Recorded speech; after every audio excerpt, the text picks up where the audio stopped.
took over to the ceremony recently and has put together a presentation which sort of explains the journey that he's taken to become an author and now to write his autobiography. I had to check it was working the other day because you've got prepared a sort of audio description behind it, and I saw the first 5 minutes and it's very entertaining and very interesting, so I'm sure you're really going to enjoy it. And then we're going to have a bit of a sort of like a meet and greet. And have you got some books to sign as well? Oh, you've already set it all up, perfect. So yeah, do stick around afterwards as well. Big round of applause for Gavin.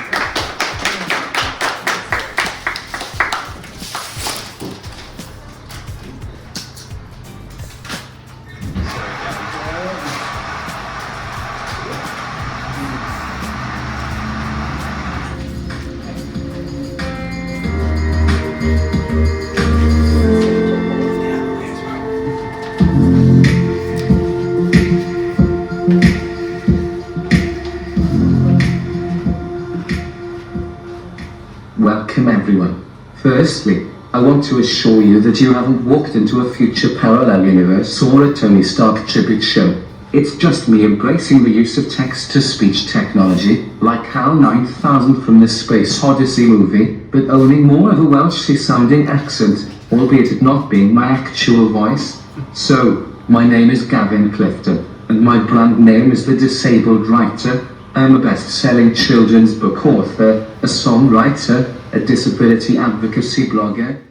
Anyway, it was the day I was born and the start of a journey of fight, survival, acceptance, and pain. My mother gave birth to me at the Royal Gwent Hospital in Newport, South Wales, UK, just before Lady Diana gave birth to Prince William on Monday, June 21st, 1982. Can you tell the uncanny resemblance between us? The big ears and receding hairline. To this day, I tease my mother and claim William and I were swapped at birth somehow, even though we were born miles apart, and that I'm the real prince. I was the closest baby born to Prince William, and we received a royal christening robe in the post, which I was later christened wearing. On a hot and sweaty day in June 1982, my mother went into labour with her first child, but little did my parents know what lay ahead.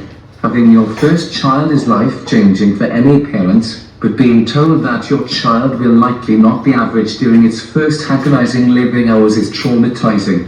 While lying on the birthing table and enduring the excruciating experience of giving birth, it soon became apparent to the midwives, nurses, and doctors present that there were to be serious complications. Okay, you could argue that the stars were aligned, my fates were sealed, and I was to be a stubborn soul from the word go. It must have been warm and cozy growing in my mother's womb, so much so that I wanted to stay in there. Why dive bomb into a parallel universe unknown to babies onto a cold and hard hospital bed when you can stay somewhere safe and get fed almost 24/7?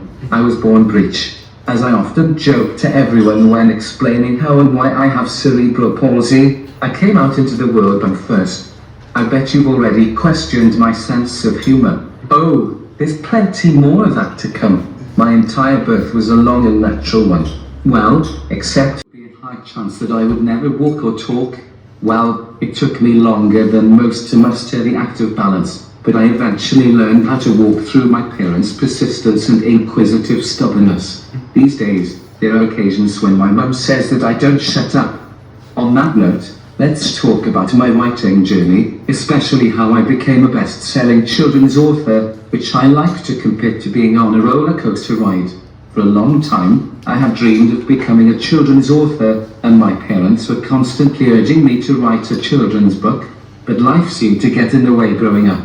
I had operations to deal with, epilepsy, learning to walk, and grappling with imposter syndrome and the anxieties of my speech impediment. And let's say I'm slightly stubborn, deep down. I have always loved being creative, and before my children's books were created, I had been a songwriter for a long time, and I wrote lyrics for about 20 years. I'm still writing lyrics to this day. At the beginning of 2019, I eventually sat down and started to pen my first children's book, Max and the Magic Wish. Its idea and concept came from memories of a holiday in Devon long ago and is a true story whilst on a family holiday. We met a fortune teller at the beach. Interestingly, she said to my mother then, "You will have a writer in your family in years to come." Whether this influenced us, I'll let you all decide.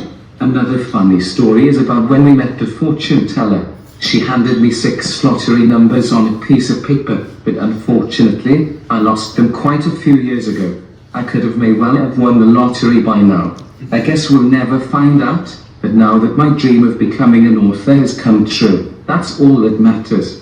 If you haven't already, I will let you read Max and the Magic Wish to find out how everything pans out. So, back to the time when I penned a book. To be perfectly honest, at that time, I was lost. I now know that back then, I was a million miles away from understanding the link between self-acceptance and being able to be in a position where I could start to love myself as a disabled man so effectively that I could be the person who educates, inspires, advocates, and gives hope to others, especially to parents with disabled children. I had written my true story about a particular part. Hold my hand on my heart now and say I was so egotistical and self-assured back then, and how wrong it was for me to think this way. And my attitude has completely changed. There's no such thing as the big boys. Trust me. I now know that the most important trait for me as an author is not the accolades. It's not about being on that bestsellers list. It's not about being a well-known author. It's all about making a difference in the lives of others, educating, advocating for a more inclusive and accessible society for all, and by doing this hopefully I can help others by being the beacon of hope, especially to parents with disabled children and families going through the same experiences that my family and I have been through. Deep down, I knew that making a difference would help me become a better person. All I needed to do was accept myself as a disabled person first. I'm so grateful to my publisher, Claire, for breaking me down to the point I was in tears because my egotistical stubbornness of me, and I didn't want to believe it. I hope my journey has helped or inspired you to step onto your particular journey, or if you are already on yours, to never give up, because if I did, my life would be so different now. An author's journey is like running a marathon. It takes a lot of planning, determination and longevity. It's certainly not a 100-meter sprint. It wasn't until December 2021 that Max and the Magic Wish became a bestseller after BBC Wales broadcaster Lucy Owen interviewed me for BBC Wales Today. So take a deep breath. Remind yourself that being an author is all worth it, and if you're ever having a bad day and thinking otherwise, I hope that by doing this talk today, at any time you can remember my particular journey and it'll spur you on. Never give up and always stay true to yourself. At the end of January 2020, COVID-19 was declared a pandemic.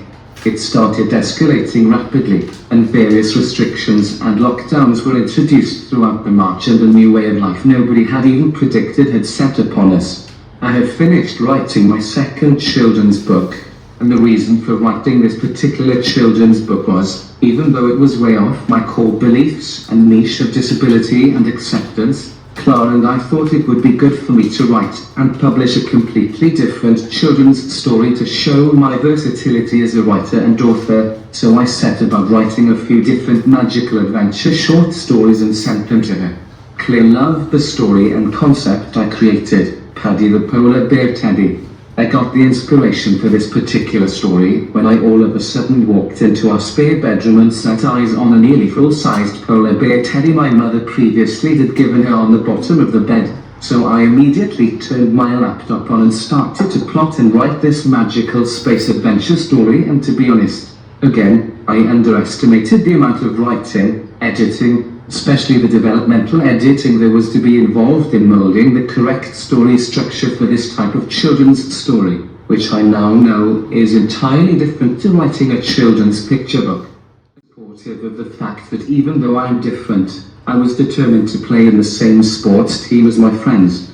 I eventually left education after I had studied for my GCSEs and sat my exams, and secondary school was the furthest I took my studies. I went on to get a job for a newspaper where the same company employed me for 17 years.